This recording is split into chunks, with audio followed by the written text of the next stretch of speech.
Dans AES Actualité, les conclusions des travaux des responsables des administrations douanières de l'AES, des recommandations et projets de texte ont sanctionné ces travaux dans la capitale malienne. Le contenu du communiqué final avec Tamsi Diabaté. Les instruments juridiques proposés par les experts à la rencontre de Bamako ouvrent la voie à une union douanière au sein de l'espace AES et à l'issue de 2 jours de réunion. Les directeurs généraux des administrations des douanes de la Confédération ont amendé et validé les projets de texte soumis à leur approbation par les experts. Les directeurs généraux des douanes ont accepté les chronogrammes proposés par les experts pour l'élaboration des projets de texte ci-après qui seront proposés par le Burkina Faso et validés au cours de la période du 28 au 31 juillet 2025.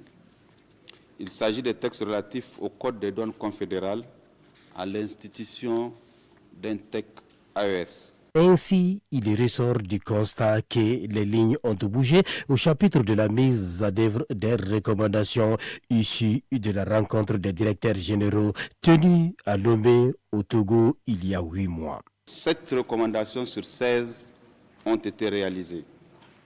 6 recommandations sont en cours d'exécution. 3 recommandations restent non encore réalisées. Les directeurs généraux des douanes de l'AES ont échangé au cours de leur huis clos sur les points de discussion inscrits à la prochaine réunion de négociation entre l'AES et la CEDEAO qui se tiendra à Bamako en 2025. Ainsi, après une évaluation objective des directeurs généraux, les échanges ont abouti à des recommandations qui dénotent de l'engagement et la détermination des soldats de l'économie. La réunion des directeurs généraux des douanes de l'AES a enregistré des avancées significatives en matière de validation de projets de texte devant aboutir à l'harmonisation de nos législations douanières. Au cours de vos réunions, les discussions et les débats, souvent houleux, ont été empreints de courtoisie, de franchise et de dévouement. Au regard de ces avancées notoires sur les projets prioritaires, les directeurs généraux des administrations douanières de l'AES s'engagent à poursuivre les échanges et les réflexions pour la mise en œuvre de ces recommandations.